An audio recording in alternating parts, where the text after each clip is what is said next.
Naimbag nga aldaw kada kayo aming kakabsat. Magandang araw po sa inyo lahat and welcome back to my channel. Ayan na, nagsisimula na pong managot ang mga tinatawag na big fish dito sa mga maanumalyang transaksyon sa DPWH. Ayon din po sa balita, former Senator Bong Revilla is facing trial again before the Sandigan Bayan, this time for malversation and graft charges related to a 92.8 million flood control project in Pandig, Bulacan. The Office of the Ombudsman filed these charges against Revilla and 6 DPWH officials alleging they conspired to facilitate the release of 76 million pesos for a project that was never implemented. The charges stem from alleged falsification of documents, including accomplishment reports and billing documents, to release funds for the supposedly completed project. If convicted, Revilla could face detention pending trial, as the Ombudsman has recommended no bail for the malversation case. This isn't Revilla's first brush with controversy. He was previously acquitted of plunder charges related to the pork barrel scam but still owes the government 124.5 million pesos. So, ano ba hinihintay na lang dito? Warrant of arrest na lang? Dahil kinasuhan na eh. Ang susunod nga dyan, yung warrant na. Pero hihintayin kaya ni Bong Revilla na lumabas yung warrant o isusurrender na lang yung sarili niya? Kaya lang, katakot ito eh. Kasi no bail. So habang hinihintay pa yung pagsisimula ng investigasyon at ng trial, siya po ay nakakulong. At alam na po natin na hindi naman to yung unang pagkakataon na makukulong si Bong Revilla. Dahil nga siya ay na-acquit na sa plunder charges na may kinalaman sa pork barrel scam, but still owes the government 124.5 million pesos. Alam nyo, dyan ako naguguluhan eh. Sabi na acquit si Bong Revilla sa plunder charges. Kaya lang, may pinasusoli sa kanya sa gobyerno ng 124.5 million. Kung acquitted siya, bakit kailangan niyang magsaoli ng 124.5 million? Acquitted na nga eh. Kaya alam nyo, gulong-gulo ko dyan. Meron po ba makakapagpaliwanag sa atin kung bakit acquitted naman siya pero kailangan pa rin niyang magbayad ng 124.5 million? So ayan, doon sa mga naghahanap na wala pa daw big fish na nakukulong, nagsisimula na po. At doon sa mga naiinip, wag po tayo mag-alala dahil sinabi naman ni President Bongbong Marcos, sinimulan niya to, tatapusin niya to. Hindi man siguro nasunod yung mga sinasabi ng Malacanang na bago magpasko, may mga makukulong na at sa kulungan na sila magpapasko. Meron pa siguro mga prosesong dapat pagdaanan. At ngayon, ito na nga. Bakit naman ako hindi maniniwala kay President Bongbong Marcos na talagang may maipapakulong ang gobyerno ito sa mga tiwaling government officials? Sino na ba ang mga nakakulong ngayon? Na mga tinatawag na big fish. Hindi ba nakakulong na si Kibuloy? Nakakulong na si former President Rodrigo Duterte? Ito pa kaya mga smaller big fish na to? Manalig lang po tayo. At siguradong sunod-sunod na po yan. So malamang pagkatapos itong si Bong Revilla ay si Jinggoy Estrada naman at si Saldico at yung mga susunod pa. Pero siyempre marami ang nagtatanong, bakit wala ang pangalan ni Martin Romualdez? Alam niyo po kasi, ang gobyerno ni President Bongbong Marcos ay binabase ang lahat sa ebidensya, sa due process. Hindi tulad ng mga kalaban na dinadaan sa ingay, dinadaan sa laway, dinadaan sa mind conditioning. Eh sa part ng mga nag-iimbestiga, wala silang makitang maglilink kay Martin Romualdez sa flood control anomalies. Yun lang po ang hirap kasi. Yung kabilang kampo, puro laway, puro dakdak, puro akusa, wala naman silang pinapakitang ebidensya. Samantalang itong party po ng gobyerno, kailangan po merong ebidensya. Kung hindi, ano ba mangyayari sa atin sa Pilipinas? Humuhusga tayo base sa chismis lang? Sa haka-haka? Sa mga fake news? Hindi ba dapat talaga may ebidensya, may due process? At kung mayroong ebidensya itong mga kalaban against Martin Romualdez, bakit hindi nila sampahan ng kaso? Para kung meron silang makitang ebidensya, ipantatapat nila yan doon sa sinasabi ng gobyerno na walang nakikitang link para idamay si Martin Romualdez dyan sa anomalyang yan. Hindi na po uubra yung puro chismis lang. Kailangan po may konkretong ebidensya. So kay Bong Revilla, good luck. Patunayan mo na lang na wala kang kasalanan. Uy, may update tayo sa kaso na isinampa ni Leandro Leviste kay Atty. Claire Castro. Ang tatayo po kasing abogado ni Leandro Leviste ay si Atty.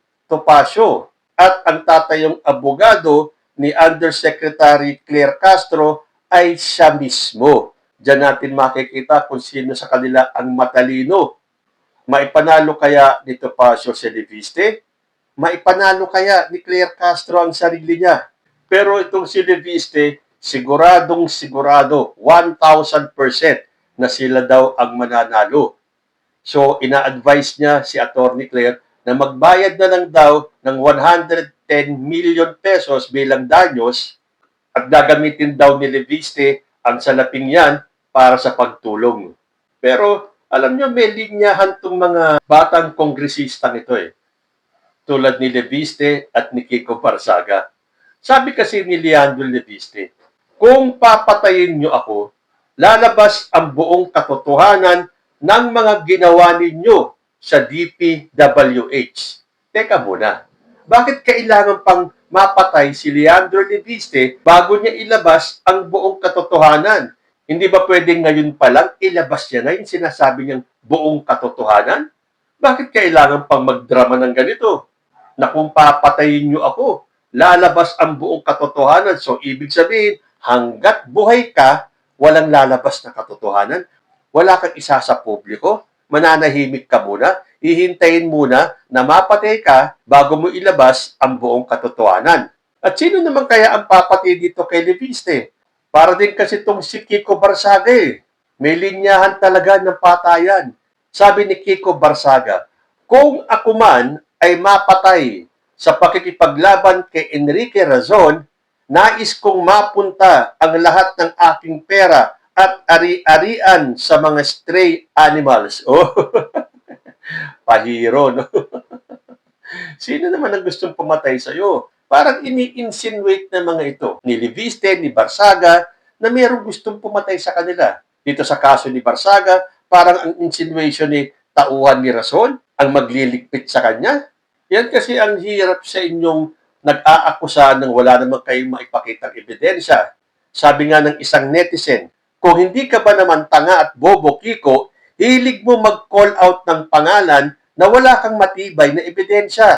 Tapos, ngayon, pag-victim ka sa ginawa mong kalokohan, congressman ka, alam mo ang basic process ng batas. Bago ka magturo, dapat ebidensya muna ang una mong ipapakita bago ka magdawit ng pangalan ng tao.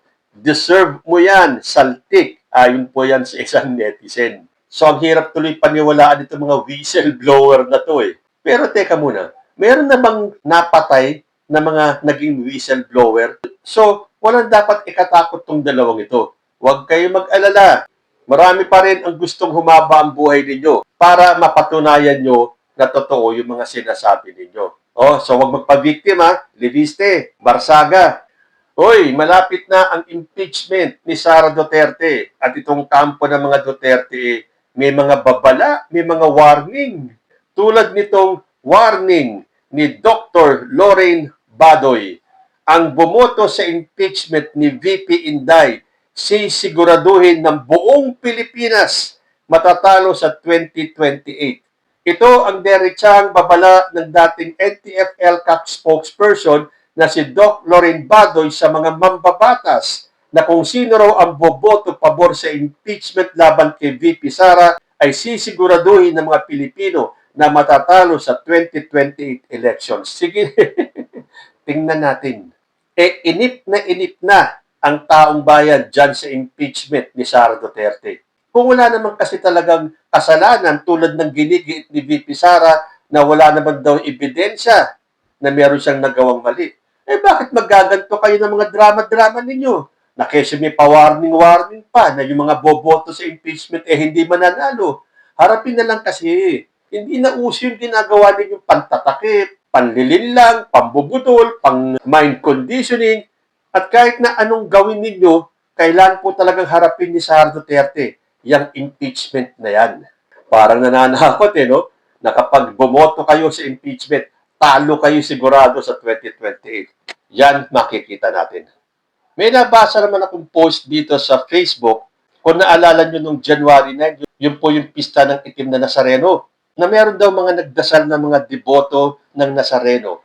At ang kanilang panalangin, Poong Nazareno, dinggin sana ang aming panalangin. Bring tatay home. At nakita ko yung reaksyon ni Attorney Carlo Ibanez. Ito po yung rockstar na abogado Sabi po niya sa kanyang post, nakita ko to na kumakalat at honestly, hindi ko talaga magets ang logic. Deboto ka raw, may panata raw, pero 100% support ka sa taong minura-mura ang Diyos. Oo nga naman, deboto ka sa itim na Nazareno pero 100% din ang support mo sa taong minura-mura ang Diyos. Nasaan nga naman ang logic nun? Tuloy ko, tapos ilalapit mo pa sa Diyos yung taong nagmura sa Kanya? Paano nagme-make sense yun? Parang ininsulto mo at inapak-apakan ang Diyos. Mas pinili mo ng manalig sa taong nagmumura sa Diyos. Tapos gagamitin mo lang ang Diyos na parang trapo? Pag need ng tulong ng nagmura sa Kanya, ilalapit mo? This really puzzles me. DDS friends na relihiyoso, paki-explain naman ang logic ninyo. I really and genuinely want to understand papaano nyo gina-justify sa sarili nyo ito. Ako yan din ang tanong ko Matagal ko ng tanong yan. Doon sa mga Katolikong hindi pumapalya sa pagsimba. Linggo-linggo na sa simbahan. Yung iba nga dyan araw-araw. Hindi po ba ngayon araw-araw na may misa sa mga simbahan natin? Pero, sumusuporta sila doon sa taong tinawag na stupid God ang ating Panginoon. Sige nga, kung meron pong nanonood dito na mga DDS na sarado Romano Katoliko at mga deboto ng itim na Nazareno, ano nga ba ang paliwanag ninyo? Minura-mura na ang Diyos ninyo. Tinawag na stupid God. Tapos ihihingin nyo ng tulong yung taong minura-mura, yung Panginoon natin? Tingnan natin kung meron sasagot. At ang panghuli po natin, itong si Amy Marcos, mukhang umiiwas sa totoong issue. Hindi po ba na nakaraang araw nagbabangayan si Senator Ping Lacson at si Senator Amy Marcos? Napunta na nga sa personalan At sino ang unang na personal? Siyempre si Amy Marcos. Nung binanatan siya ni Senator Ping tungkol sa pagretoke ng muka, sumagot siyempre si Amy Marcos, hindi magpapatalo yan. At naglabas siya ng isang post, ng isang lumang video ni Michael V.